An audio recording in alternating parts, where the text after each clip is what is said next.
Thank you, everybody, for coming out in person in the middle of a rainstorm on Memorial Day weekend for an in-person class. And thank you all, the remainder of the class, sitting at home in your Zoom spaces, for being here. This feels like an inauguration of something more than just starting in-person classes again. It's been a year since the pandemic has started, or more than a year. We've all been separated into our own homes. We're all very sensitive, I think, to the fact that there has been some kind of worldwide transformation, upheaval, distortion, discomfort, reality moving in different directions, perhaps the fake directions, as they say.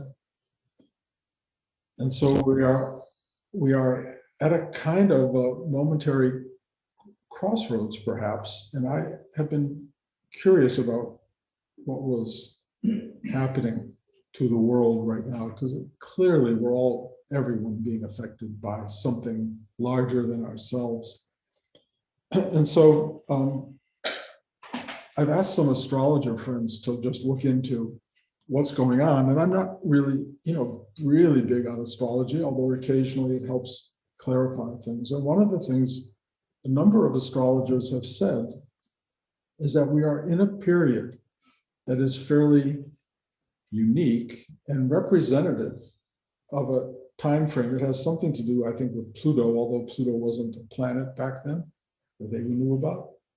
But it has something to do with the same astrological forces that were available at the end of the Roman Empire and the beginning of the revolution to create America. And that those same forces are somehow in play again. It is a period of transformational upheaval around us. Those of us who grew up in the 40s saw war. Maybe don't remember much of it, but it was there. Those of us who grew up in the 50s remember a time of release and uplifting moment of familiar territory. Families gathered together, neighbors spoke to each other across the fence. It was an extraordinary period, really, in the world. Then the 60s came, and upheaval, again, a kind of social upheaval against conformity, trying to have grow your hair any length you wanted it, because those days the short hair was all that was representative of men anyway. Long hair was rebellion. And then that turned into the 70s, the 80s, the 90s. We can all give a texture to all of these different periods that we're in, but clearly the world is not a straight line. It is a kind of movement of energies. And those energies are doing something very strong right now. And we are in that. And we have to live, some of us at the older part of our lives, at a moment of time that is challenging and demanding and requires a kind of a response. And the interesting thing about that response is that it is not a response that's meaningful just to the time that we're in. It's a response that is responsive to everything at any time in the history of the world. That response is an ability to sit quietly, step back, and observe the unbelievable transformational forces that are always at play around us and that often impact us in very dramatic ways, so much so that we lose our way in the dynamics of worldwide events, political upheavals, madness, people fighting each other, people loving each other, the world becoming uninhabitable in some ways. And what do we do with that? Well, the key teaching in every age that has appeared where there is a teaching is be still and know that I am. I spoke about that last week. I've spoken about it a lot. But being still And knowing that I am gives you a centrality. It gives you a place to root that is not totally taken up by the stuff going on around you. And when the world is getting very disruptive, as it appears to be right now, it's a call to, if you will, inner action. It's a call to stop what you're doing, stop getting caught up in all of the noise of the outer sphere, and go in, go in. And what happens when you go in? When you take that breath into your heart and you sit still, you see the door open, you see the invitation into stillness, into awareness, into familiarity, into comfort, into embrace. And you sit there, and it allows you to feel, know, be aware of all of that stuff going on outside you, but from a place that is not disengaged by it, that is not disturbed by it, that is not thrown into upheaval. You can observe upheaval from a place of stillness. And if you want to be an activist in the world, there's lots of ways of being an activist. And I don't know that marching and yelling and screaming and fighting is the best way, but I don't want to come down on that side because maybe that's what some people have to do. But being an activist means acting. And one of the things you can do from the still pointedness inside your heart is reach out and touch another.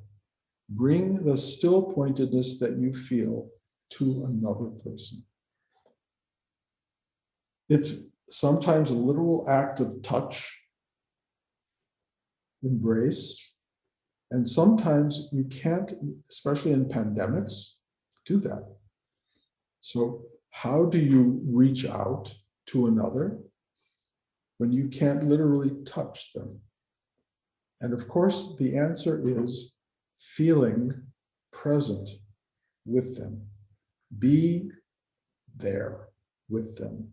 And what happens, it's really fascinating. When you're present with someone else, showing up, observing, witnessing, sitting with, being with, even just sending love to wherever they are.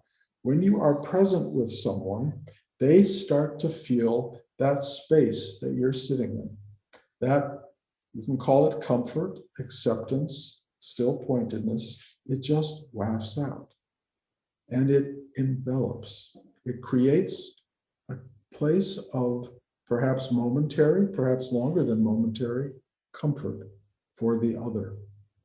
Reaching out to the other is the best activism there is in the world. And it is not hard. It just takes consciousness of it, being present and available to whatever is in front of you. What's in front of you may be physical, like real people. It may be a thought that comes into your mind of someone you care about, think about, love, and you can become present with that person. The way I understand it, my experience of it, is when you do that, people experience it. They don't know that you have just reached out and embraced them and hugged them and loved them, but something responds because we are a fabric. We are a connected fabric. And we are connected in the outer form of that fabric, and also we are connected as the weaver of the fabric. And yes, we each feel in some way separate in the artistry that we create, that we weave our portion of the fabric, or whatever you want to imagine your participation is in the huge collection of experiences that form the fabric of our lives. But underneath what we're doing is a true artist, is something making, building, creating all of this. And when you allow yourself to be really still pointed, you experience something called inspiration. Inspiration is an intake of creative energy or juice or love or something that usually has what's called an uprising force to it. It comes in and lifts you up. It brings you life. It brings you clarity, joy. It brings you a sense of being, and it helps to contribute to the fabric that you're weaving and creating. And when in that fabric, you start to feel someone 3,000 miles away, that energy goes out to those people, whether they are aware of it or not aware of it, and it is woven into the larger picture. And you are being an activist. You are creating a kind of space for people to inhabit. When I am out with people who are not aware of the inner journey, of the inner life, who live completely in the outer sphere, who only want to talk about, isn't it's horrible what's going on in Washington, and oh my God, this is happening and that's happening, and the racial inequality and all of the stuff that blankets us in such a profound way. And there's all this noise. And you sit with them, not that they're wrong with their concerns, but you just sit with them and be present. You can talk, you can engage them in their specific world, but be present, and you will watch this thing happen. And it's really amazing.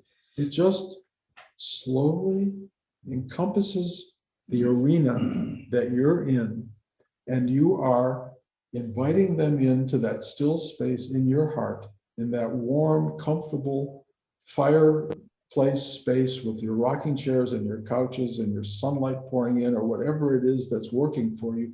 They come in there and sit with you. So your whole discussion about the madness of the world and everything else is suddenly imbued with this larger sense of we're in this together, you're connected, you're caring about each other, and in the moment of being deeply still in yourself, you will find the people around you slowly melting into stillness. They start to, oh, the conversation shifts. Other things come up, memories,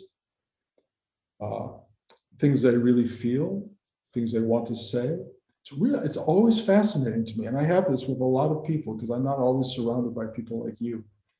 I'm often surrounded by people who have no clue to what this spiritual dialogue is, and they don't want to hear a spiritual dialogue.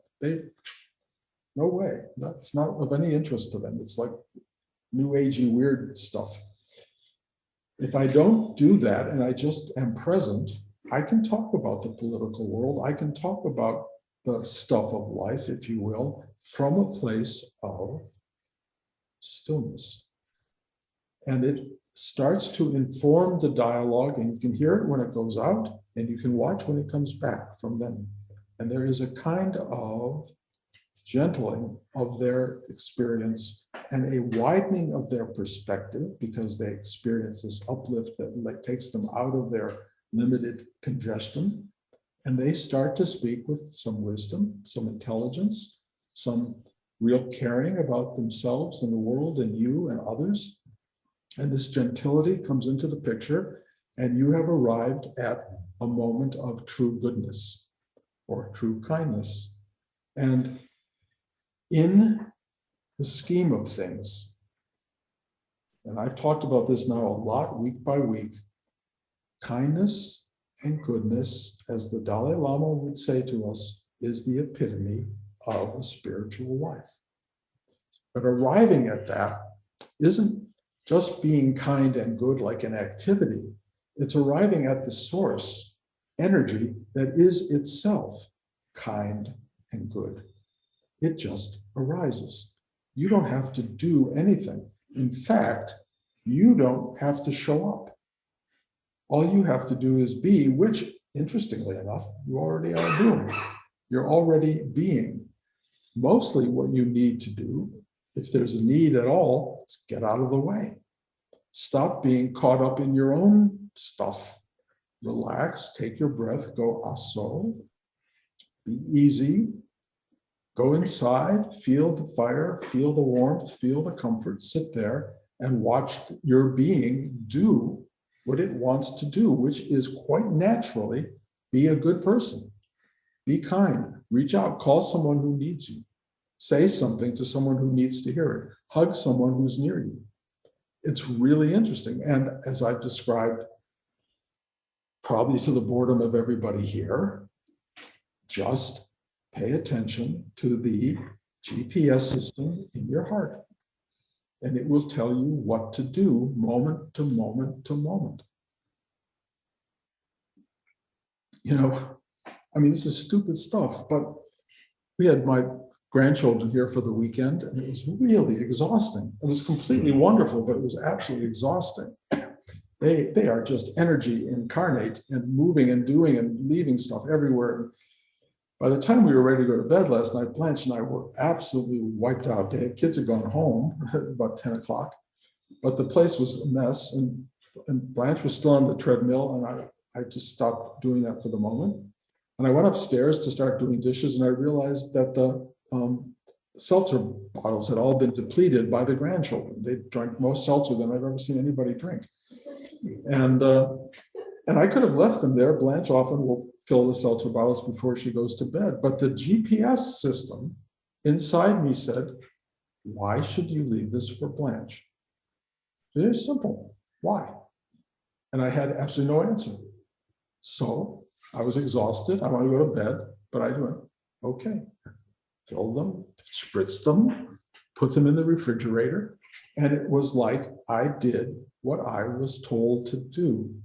It felt good, like goodness, like a kind act.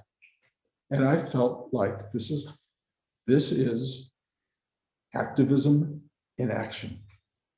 How do you become active to change the world? Fill the seltzer bottles for your wife. That is the key teaching in all of this spiritual directive. And I'm telling you, if you can go in deep enough and hear the moment-to-moment directive, especially when you have grandchildren running around, and how do I react and be present with every demand that comes up, which is way beyond my good old 78-year-old body and mind to do. But I just said, just do it. I had a whole plan for the weekend of all the stuff we were going to do. They didn't want to do any of it. So all the plans went out the window, and I just listened and followed. You want to play Clue? We play Clue. You want to watch this movie? We tried watching a movie. I have a movie called The Last Mimsy, which I thought the kids would love. Eli was terrified of the world that was being created, of these kids having all these powers and having all this future ability, and he had to leave. And so Talia loved it. She just loved every moment of it. And so we had to find the way to let it be. And Elijah just said, I'm going to go upstairs and go in my room. And he did. And he had Moana on his tablet. I don't know how he gets Moana on his tablet. And I don't know how Talia knows how to use my sound system in my TV system better than I do. But they know how to live their life. And I had to go, okay, done. Of course, in the 8 o'clock in the morning, Talia came in and said, can I buy this movie rent this movie downstairs on your television? I said, oh, sure. And then I realized I should have been up already, and I got up and I made breakfast for them. And we have our thing, and it's kind of watching the demand arise and not getting in the way of any of it, being completely present to the what is. And when you get to a certain age, you have these voices that go, I can't do this. I'm too tired. This hurts. And all of that. And I said, I'm just going to be open and do. And what happened was a flow of such wonderful, beautiful, simple interaction, so much love, so much separation. Everybody had their moments together. Everything worked. It was like a perfect dance. And the dance came out of not fighting the what is, not saying it should be this way, I want it to be that way, because there are a lot of voices here in the world, and there are a lot of voices we're always going to hear in the world, and there's no way you're going to be able to determine how the world is supposed to function. But you can show up to the grandchildren, your friends, your cohorts, your whatever. You can show up and be present, and it will do this amazing dance. And it is so full of light and ease and sweetness and joy that you look at the newspaper, you look at the headlines, and you go, okay, close the newspaper, turn off the television news, which I do sometimes. If there's one more killing, I just don't want to watch it, so I turn off the news. And when it's maybe hopeful about we're going to spend money to help people, I will watch the news, and I kind of follow the trajectory. And I have a very strong feeling of hope that this inner directive voice will keep me and those I love in a state of, if you will, grace. I don't know if that's true, because at some point the world goes through such upheaval that grace is hard to find. But for the time being, I look for grace by being a conduit for grace itself, for that inner rising energy that comes into all of our lives and leads us into action. And when it leads us into action, we find a way to serve life and serve the world and be used. And the part of us that's trying to do our way or the highway gets washed away. It's erased. It's a true, complete erasure. And this is something you need to know, those of you who are serious about a spiritual life. It's serious. It's serious. Once you've committed to this, you're on a road to something really, really remarkable that will challenge every part of your being. You can try to turn away from it if it starts to become more than you think you can handle, but it's not easy to step away from this journey. And this journey is basically there to let you know that you are here to serve. You are here to witness. You are here to support and in some way allow the greater tapestry that this weaver is creating to get woven and brought into being. That is your job. That's what you're here for. And they will use you as best they can, but they will also take the parts of you that are problematic, that are creating bad design work, that are lazy, all that stuff, and it will get rid of that. And you will have to watch your own self be taken away. You will watch it evaporate, fall away, get erased. And every day you will wake up and there will be a little less of you. It will look a lot like dementia, Alzheimer's. I talk about that a lot. And I cannot promise you that it's not that. But what I really feel is this greater force created you for its own purpose. You may be the creator. You may be the very source. I cannot tell you. My feeling is I like that idea. We are all one. It is one. It feels right, but it's hierarchical in a sense that there is motion and directiveness that comes to you, and there's stuff that comes from you. And the higher the energy that drives you, the more you serve it, the more gracefulness appears as part of your life. You become a character of gracious being, and you serve other people. You become kind to other people. You become loving. You become good. And that's a measurement of a spiritual life. It's not about making you better than, separate than, higher than others. It's not about giving you endless bliss and grace, although I know that's a promise for many people, and I talk about that a lot because my feeling is, if you will, it's very cyclical. You know, you look at this beautiful spring weather. Some of you are looking at the rain and going, "Oh my God, it's rain, it's cold." I'm thinking of it from the point of view of the grass, and it's going, "Oh, wow, wow! Finally, rain!" And the trees, they're so happy, and the birds seem happy, and the world seems happy in so many ways. And those of us who are inconvenienced by it are just going, your structures coming into play, your limitations. And what you do with that is be the grass. Be the trees for a while. Figure it out. Get out of your own way. Be that totality. And watch what happens when you're the totality. Watch what happens. And you also discover that it's seasonal, that water comes, rain comes, heat comes, spring comes, sun comes, beauty, warmth, too warm, hot, too much, can't handle it. Trees start to lose their leaves, they die, they fall off, starts to get cold, it's freezing, it's like ice, like, oh my God, winter, ice, how do I deal with this? Spring comes, and it happens again. Your spiritual life is not disconnected from those rhythms. It has rebirth and it has death. It comes and it goes over and over. Those of you who want perpetual sunshine will move to Arizona and see what that perpetual sunshine feels like. Or Palm Desert. My good friend Mark lives in the Palm Desert. He talks about stepping into his car is like stepping into an oven in the summer. You know, he goes to the supermarket and he comes out and you can't touch the steering wheel. That, in a way, is perpetual something.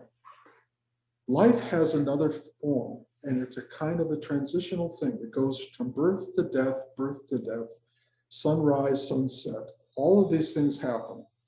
And sometimes they happen in very big cycles. And we are, I think, at the beginning of or early into a very big cycle.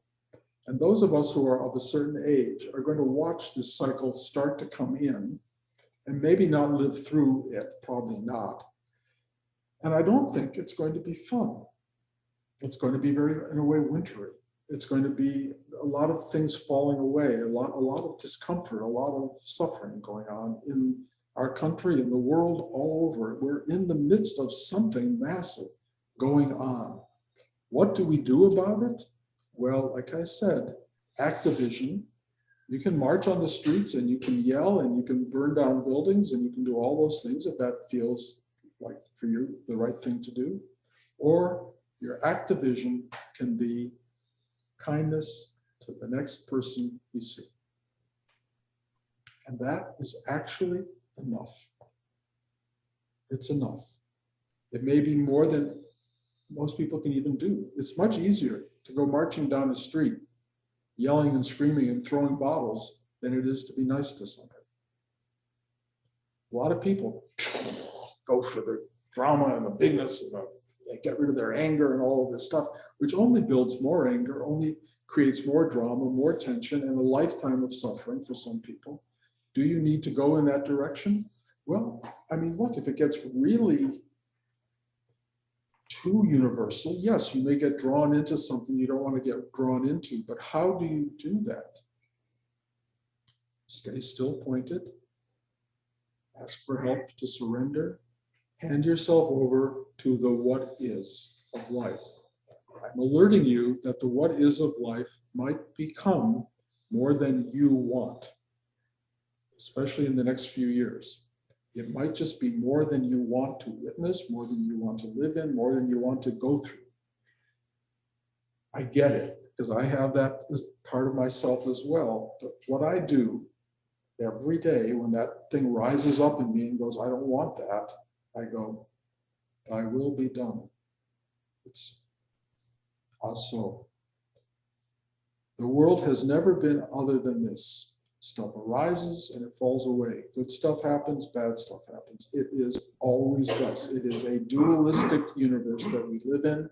It's positive, negative, good, bad, sun, dark, light, dark. It's got all of that. And we are part of it. How do we find a way to not suffer in it? Don't become a separate entity that suffers. What is a separate entity that suffers? The idea of me and mine. That is the suffer. It's this, it should be this way. I want it like that. I don't want chocolate ice cream. I want vanilla ice cream, or vice versa. Whatever your thing is that builds all of these dramas and tensions and creates all of this stuff, that's suffering.